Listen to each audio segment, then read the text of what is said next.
Hi നമസ്കാരം. പുതിയൊരു വീഡിയോയിലേക്ക് എല്ലാവർക്കും സ്വാഗതം. ഞാനൊരു പുതിയൊരു ട്രിപ്പ് പോവുകയാണ്, അതായത് സൈലൻറ്റ് വാലിയിലേക്ക്. അപ്പോൾ ഞാനിപ്പോൾ ഉള്ളത് തിരുവനന്തപുരത്തെ റെയിൽവേ സ്റ്റേഷനിലാണ്, ട്രിവാൻഡ്രം സെൻറ്ററിൽ.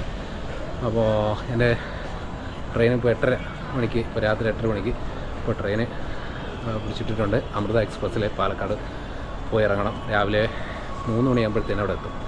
ഇപ്പോൾ 8:30ക്കാണ് ട്രെയിന്. അപ്പോൾ നമുക്ക് അങ്ങോട്ട് പോകാം.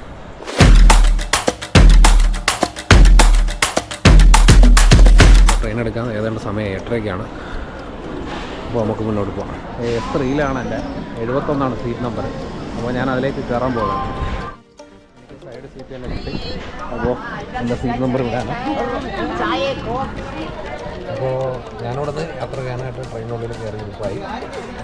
അപ്പോൾ ഞാനൊരു 1 ഡേ ട്രിപ്പാണ് പ്ലാൻ ചെയ്യുന്നത്. സൈലൻറ്റ് വാലിയിലേക്കാണ് പോകുന്നത്.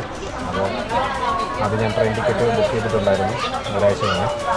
അപ്പോൾ അതിൻ്റെ ബാക്കി കൂടുതൽ വിശേഷങ്ങളും കാര്യങ്ങളൊക്കെ നമ്മൾ എങ്ങനെയാണ് ബുക്ക് ചെയ്ത കാര്യങ്ങളൊക്കെ പോകുന്ന വഴിക്ക് ഞാൻ കാണിച്ചു തരാം. അപ്പോൾ യാത്ര തുടങ്ങി കഴിഞ്ഞു. ഇപ്പോൾ പോകുന്ന വിശേഷങ്ങളൊക്കെ നമുക്ക് കാണാം.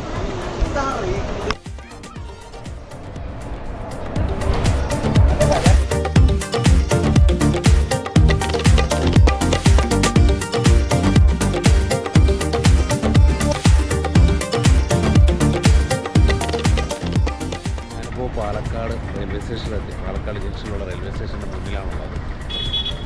അപ്പോൾ ഇന്നലെ രാത്രി 8:30ക്ക് ഇറങ്ങിയിട്ട് 8:30ക്ക് ട്രിവാൻഡ്രത്ത് അമൃത എക്സ്പ്രസ് സ്റ്റാർട്ട് ചെയ്ത് ഇപ്പോൾ പുലർച്ചെ 4 മണിയായിപ്പോൾ ഞാനിപ്പോൾ പാലക്കാട് റെയിൽവേ സ്റ്റേഷനിൽ മുന്നിലെത്തിയിട്ടുണ്ട്. അപ്പോൾ ഇനി എനിക്ക് KSRTC ബസ് സ്റ്റാൻഡിലേക്ക് പോകണം, പാലക്കാട് KSRTC ബസ് സ്റ്റാൻഡിലേക്ക്. അപ്പോൾ അവിടെ നിന്നാണ് എനിക്ക് 6 മണിക്ക് സൈലൻറ്റ് വാലിയിലേക്കാണ് ഞാൻ പോകുന്നത്. സൈലൻറ്റ് വാലിയിലേക്ക് നേരത്തെ തന്നെ ബുക്ക് ചെയ്തിട്ടുണ്ട്. അതിൻ്റെ കാര്യങ്ങൾ എങ്ങനെയാണെന്ന് ഞാൻ അങ്ങോട്ട് പോകുന്ന വഴിക്ക് പറയാം. അപ്പോൾ നമ്മൾ പാലക്കാട് KSRTCയിൽ അവിടെ എത്തിയിട്ടുണ്ട്. അപ്പോൾ ഞാൻ അതിൻ്റെ ഉള്ളിലേക്ക് കയറി പോകാൻ പോവുകയാണ്.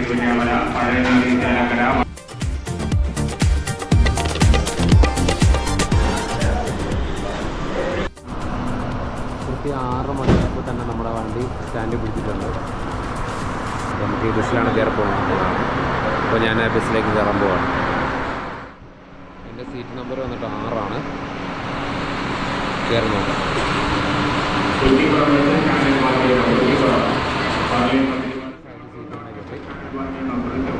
സൈഡിൽ ഫ്രണ്ട് ഡോറിൻ്റെ സൈഡിൽ തന്നെ എനിക്ക് സീറ്റ് കിട്ടിയിട്ടുണ്ട്.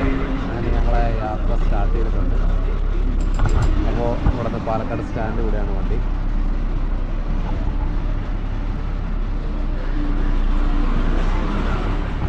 ഏകദേശം 6:15. അപ്പോൾ നമ്മളിവിടുന്ന് സ്റ്റാൻഡ് വിട്ട് ബസ് മുന്നോട്ട് പോവുകയാണ്. അപ്പോൾ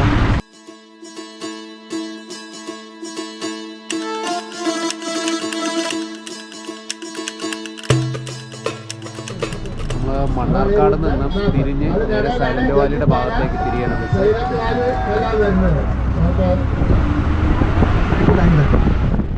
ഇന്ന് നമ്മുടെ യാത്ര വന്നിട്ട് സൈലൻറ്റ് വാലിയിലേക്കാണ്. അപ്പോൾ ഞാൻ മുൻകൂട്ടി ബുക്ക് ചെയ്ത പ്രകാരമാണ് ഞാൻ KSRTC ബസ്സിൽ യാത്ര ചെയ്യുന്നത്.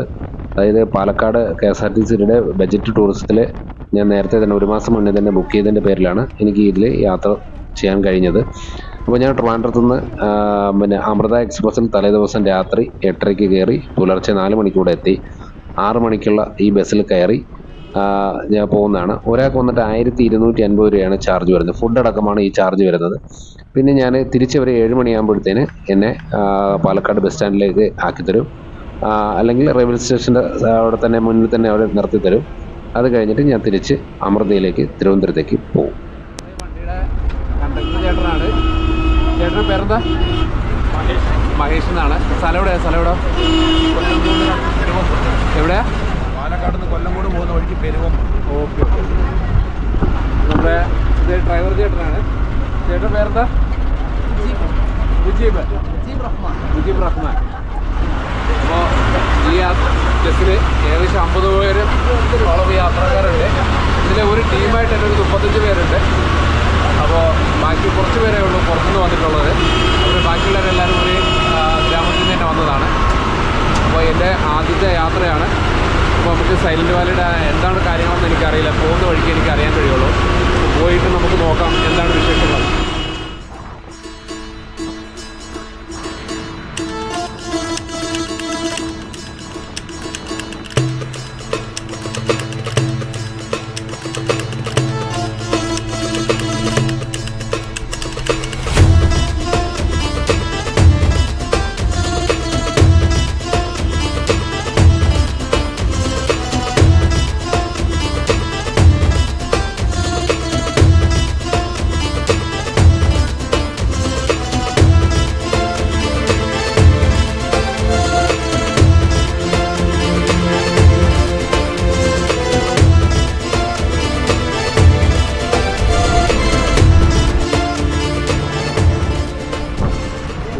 പോയിന്റ് ആണ്. നമ്മൾ കയറി പോകുന്ന വഴിക്കുള്ള ഒരു വ്യൂ പോയിന്റ് ആണ്.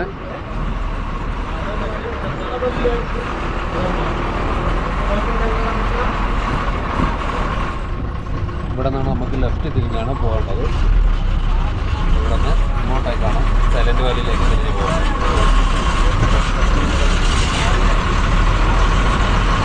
ഭക്ഷണം കഴിക്കാൻ വേണ്ടി ഇറങ്ങി. അപ്പോൾ ഇവിടെ ഭക്ഷണം കഴിച്ചിട്ടാണ് ഇനി നമുക്ക് മുന്നോട്ട്. മുക്കാലി എന്ന് പറഞ്ഞ സ്ഥലമാണ്. മുക്കാലി എന്ന് പറഞ്ഞ സ്ഥലത്ത് ഇറക്കിയിട്ട് ഇവിടെ നിന്നാണ് നമ്മുടെ രാവിലത്തെ പ്രഭാത ഭക്ഷണം. അത് കഴിച്ചിട്ടാണ് നമുക്ക് മുന്നോട്ട് പോകേണ്ടത്. അപ്പോൾ എല്ലാവരും ബസ്സിൻ്റെ ഉള്ളിൽ നിന്ന് പുറത്തിറങ്ങിയാണ്.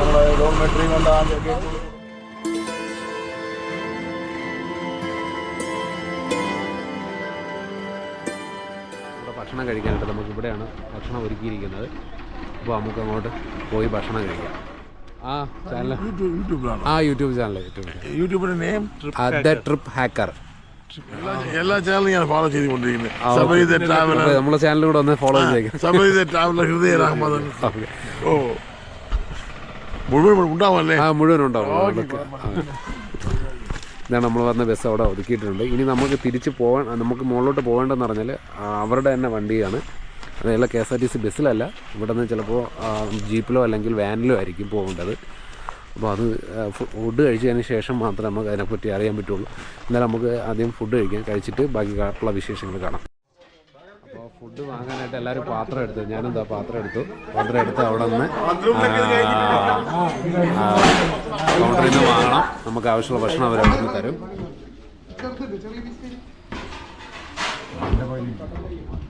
ഫുഡ് എന്താണെന്ന് നോക്കട്ടെ. പുട്ടും കടലക്കറിയാണ്. രാവിലത്തെ എനിക്കുള്ള പുട്ട് വെച്ചു.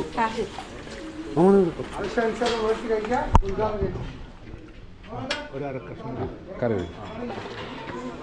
കുറച്ച് ചാറും. ഓക്കെ.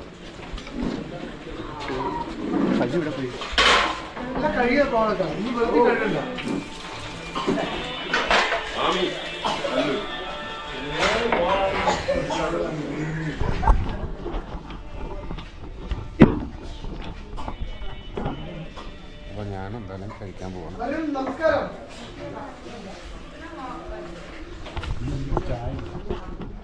എല്ലാവരും എന്താ ഭക്ഷണമൊക്കെ വാങ്ങിച്ചിട്ട് എല്ലാവരും കൂടെ ഇരുന്ന് കഴിക്കണം. അപ്പോൾ KSRTC ബസ് ഇനി മുകളിലോട്ട് പോകില്ല. അപ്പോൾ നമ്മൾ ഇവിടെ നിന്ന് ഫുഡ് കഴിച്ചിട്ട് കുറച്ച് ദൂരം അങ്ങോട്ട് മുകളിലോട്ട് നടക്കണം. നടന്നിട്ട് അവിടെ നിന്ന് ഫോറസ്റ്റിൻ്റെ വണ്ടിയുണ്ട്, അതിലാണ് നമുക്കിനിയും ഉള്ളിലേക്ക് പോകേണ്ടത്. അപ്പോൾ എല്ലാവരും ഒന്നിച്ച് പോകാനായിട്ട് അതിൻ്റെ വെയിറ്റ് ചെയ്യാണ്. അത് കഴിഞ്ഞിട്ട് നമ്മൾ ഒന്നിച്ച് അങ്ങോട്ട് നടക്കണം. എല്ലാവരും മുകളിലോട്ട് നടക്കുകയാണ്. അപ്പോൾ നമുക്ക് അങ്ങോട്ട് പോയിട്ട് ഫോറസ്റ്റിൻ്റെ വണ്ടിയിലാണ് പോകേണ്ടത്. അപ്പോൾ എല്ലാവരും ഒന്നിച്ച് അങ്ങോട്ട് നടന്നു പോകുന്നുണ്ട്.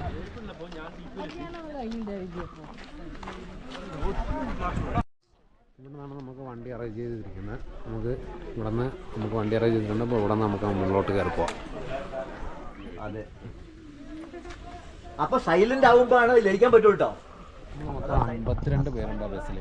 അപ്പോൾ മുകളിലോട്ട് പോകണമെന്നുണ്ടെങ്കിൽ ജീപ്പിലാണ് പോകുന്നത്. അപ്പോൾ ജീപ്പ് വന്നിട്ട് 8 ജീപ്പാണ്. അപ്പോൾ 4 ജീപ്പിൽ 7 ആളും 4 ജീപ്പിൽ 6 ആളും വെച്ചിട്ടുണ്ട്. അതിലൊരു ജീപ്പിൻ്റെ ഫ്രണ്ടിൽ ഞാനാണ്. അപ്പോൾ ഞാൻ ആ വണ്ടിയുടെ ഫ്രണ്ടിൽ ഇരിക്കുകയാണ്. കുറച്ച് എനിക്ക് എക്സ്പ്ലോർ ചെയ്യാൻ വേണ്ടിയിട്ട് ഫ്രണ്ടിൽ ഇരിക്കുമ്പോൾ കുറച്ചുകൂടെ സൗകര്യമായിരിക്കും. അങ്ങനെ ഫ്രണ്ട് സീറ്റിലാണ്. അപ്പോൾ നമ്മുടെ വണ്ടിയിൽ കയറാൻ വേണ്ടിയിട്ട് കുറച്ച് പേര് കയറി. അപ്പോൾ നമ്മുടെ യാത്ര അങ്ങനെ തുടർന്നിട്ടുണ്ട്. അപ്പോൾ ജീപ്പിലാണ് യാത്ര. ഇവിടെ ചേട്ടൻ വണ്ടിയൊക്കെ എടുത്തു. അപ്പോൾ ഞങ്ങളത് മുന്നോട്ട് പോവുകയാണ്. അപ്പോൾ മുന്നോട്ടുള്ള കാഴ്ചകൾ നമുക്ക് പോകുന്ന വഴിക്ക് കാണാം. അല്ലെങ്കിൽ താടിയും മുടിയും കുറച്ച് നീണ്ടിട്ടുണ്ടെങ്കിൽ മാവോയിസ്റ്റ് ആവും, അല്ലെങ്കിൽ കഞ്ചാവിന് പോയവരാവും. ഇനി കണ്ടോ, വനത്തിൽ കയറി സൂപ്പർ റോഡായി. ഇതൊക്കെ ട്രൈബ്സിന് ഇപ്പോൾ കൊടുക്കുന്ന ഗവൺമെൻറ്റിൻ്റെ ഫ്രീ ആയിട്ട് കൊടുക്കുന്ന വീടുകളാണ്. നമ്മുടെ ലൈഫ് മിഷൻ പോലെ ട്രൈബ്സിന് കൊടുക്കുന്ന വീടുകളാണ്. അത് ഫ്രീ ആയിട്ടാണ് കൊടുക്കുന്നത്. സെയിൻറ്റ് വാലിക്ക് എല്ലാവരും ആദ്യമാണോ? ഞാനാദ്യമാണ്.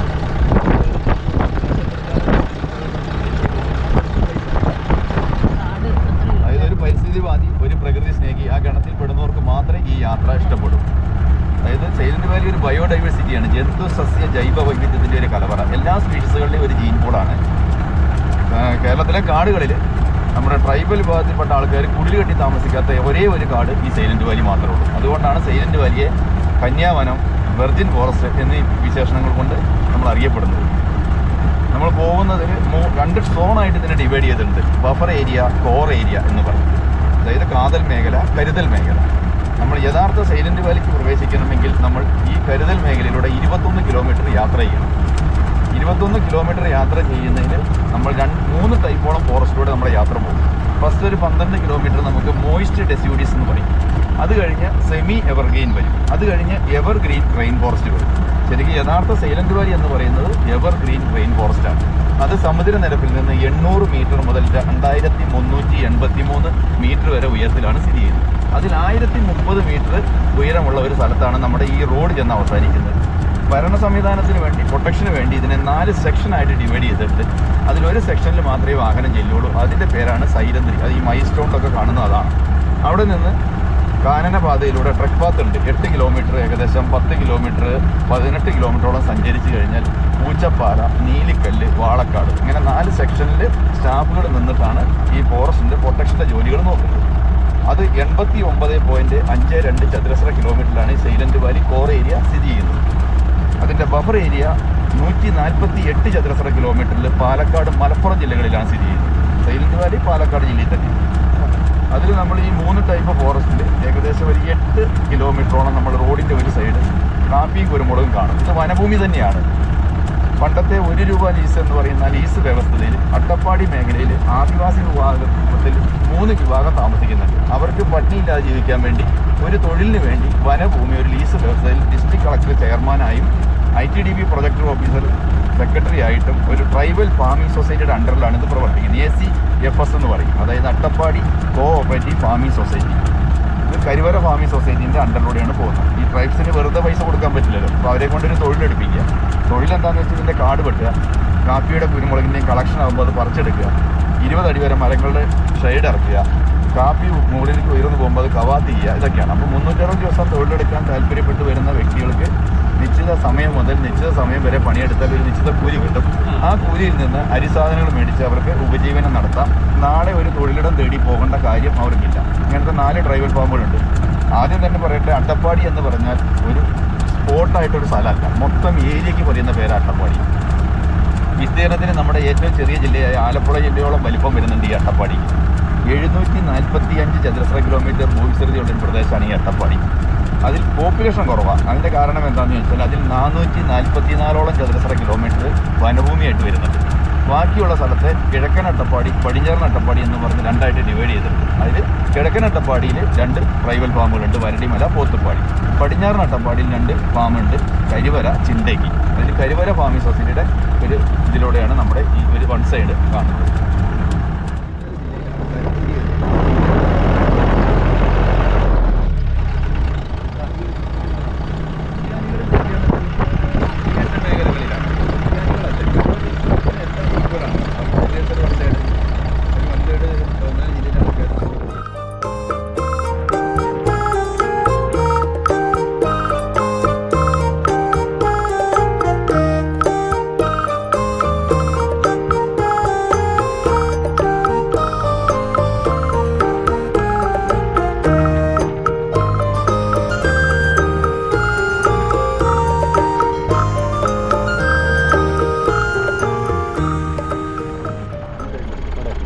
ഇതൊരു ആദിവാസി കോളനിയാണ്. കരിവര ആദിവാസി കോളനിയാണ് ആ കാണുന്നത്. ഒരു 35 വീട് ഈ ഭാഗത്തുണ്ടല്ലേ? അത് കാണാൻ കഴിയുമോ? ഈ കാട് നിൽക്കുന്നതുകൊണ്ട് കാണാം. ഈ 2 ഊരിൽ നമ്മൾ വേർതിരിക്കുന്നത് നമ്മൾ ഈ പോകുന്ന 21 കിലോമീറ്റർ എല്ലാ വെള്ളവും ഒഴുകി വരുന്നൊരു തോടുണ്ട്. ആ തോടാണ്. വണ്ടി ഇറങ്ങിക്കഴിഞ്ഞാൽ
കാണുന്ന മരത്തിൻ്റെ പേര് ചുരുളി എന്നാണ്. ചുരുളി മരം എന്നാണ് ഈ മരത്തിൻ്റെ പേര് കേട്ടോ.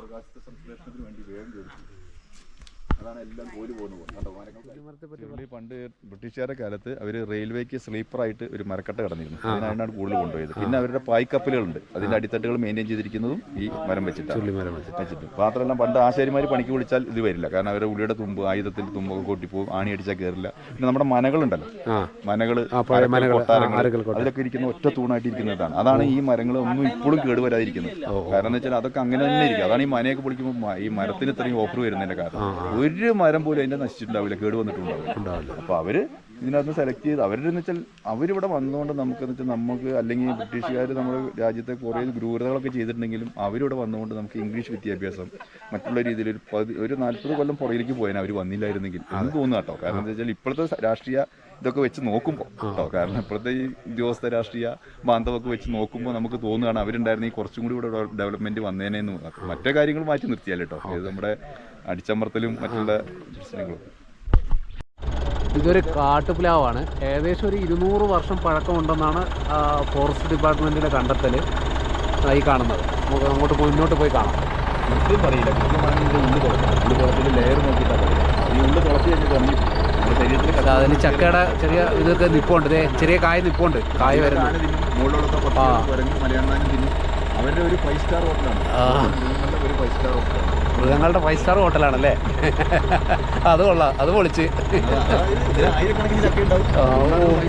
ടീമുകളെല്ലാം ഇവിടെ എത്തിയിട്ടുണ്ട്. അപ്പോൾ ഡ്രൈവർ ചേട്ടൻ ഇവിടെ ഒപ്പിടണമെന്ന്. അപ്പോൾ ഡ്രൈവർ പോയി ഒപ്പിട്ടിട്ട് വരട്ടെ.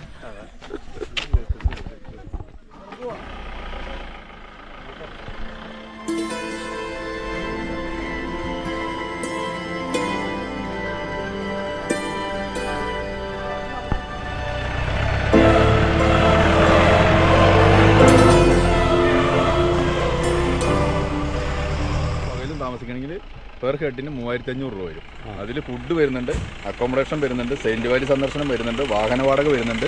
ഒരു ദിവസം ഫുള്ള് ഇവിടെ ട്രക്കിങ്ങും ഉണ്ട്. അത് 2 രാത്രിയും 3 പകലിനും 3500, 1 രാത്രിയും 2 പകലിനാണെങ്കിൽ 3000. അത് ഇങ്ങനെ ബാച്ച് ആയിട്ടാണ് വരുന്നത്? ബാച്ച് 15 പേരെങ്കിലും വേണം. 15 പേരെങ്കിലും, മിനിമം 15 പേരാണ്. മാക്സിമം 20 കൂടാൻ പാടില്ല. കാരണം 2 ഡോർമെറ്ററി ഉള്ളത്, ലേഡീസിനും ജെൻസിനും സെപ്പറേറ്റ് 10 ബെഡ് അടങ്ങുന്ന 2 ഡോർമെറ്ററി. ഓക്കെ. ഇതെന്താണെന്ന് അറിയാമോ? ഇത് കുന്തിരിക്കമാണ്. അതിൻ്റെ മരമാണ്, അതിൻ്റെ മരത്തിൻ്റെ കറയാണ് നമുക്ക് കുന്തിരിക്ക, നമ്മൾ പുകയ്ക്കുന്ന കുന്തിരിക്കല്ലേ, അതിൻ്റെ ആ മരമാണ് ഈ നിൽക്കുന്നത്. അതിനെ കറ വെട്ടിയെടുത്തിട്ട് അത് ഇങ്ങനെ കട്ടിയായതിന് ശേഷം അത് നമ്മൾ പൊടിയാക്കി അത് നമുക്ക് പുകയായിട്ട് ഇത് ഉപയോഗിക്കുന്നത്. അതാണ് ഈ കുന്തിരിക്ക മരമാണ്. കാട്ടുകറിവേപ്പിലയാണ് എനിക്കിവിടെ. എന്ത് ഭംഗിയല്ലേ കാണാൻ. ഈ മുഴുവനും അത് തന്നെയാണ്, കാട്ടുകറിവേപ്പിലയാണ്. ഇത് ഫുള്ളും. ഞാനെന്തായാലും ഈ വെള്ളത്തിലൊന്ന് ഇറങ്ങാൻ പോവാണ്. ഷൂവൊക്കെ ഇട്ടിട്ട് നോക്കട്ടെ, തണുത്ത വെള്ളമെന്ന് പറയും. മുഖം കഴുകാം, അങ്ങനെ കുടിക്കാം അല്ലേ?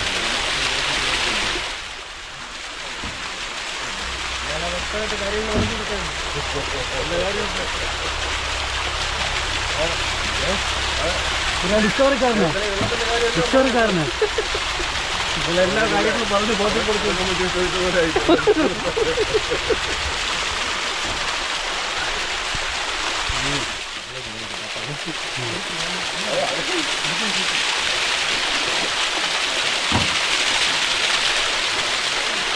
നല്ല തണുപ്പ്.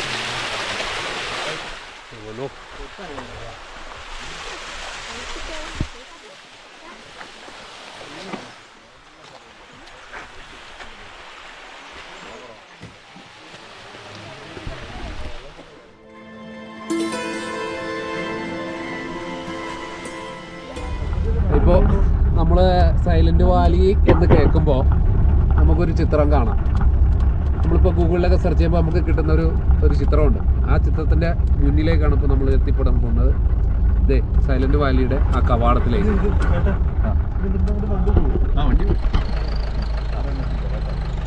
ഇതാണ് ആ സൈലന്റ് വാലിയുടെ കവാടം. നമുക്കവിടെ ഇറങ്ങിയിട്ട് നോക്കാം.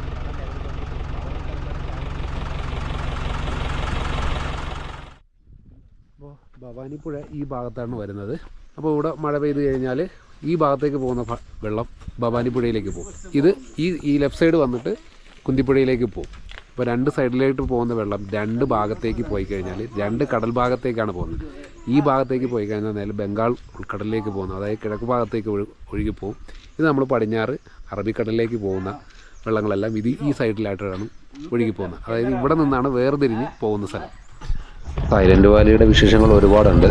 ഈ വീഡിയോ ദൈർഘ്യം കൂടിയത് കാരണം ഞാൻ ഇവിടെ വെച്ച് അവസാനിപ്പിക്കുകയാണ്.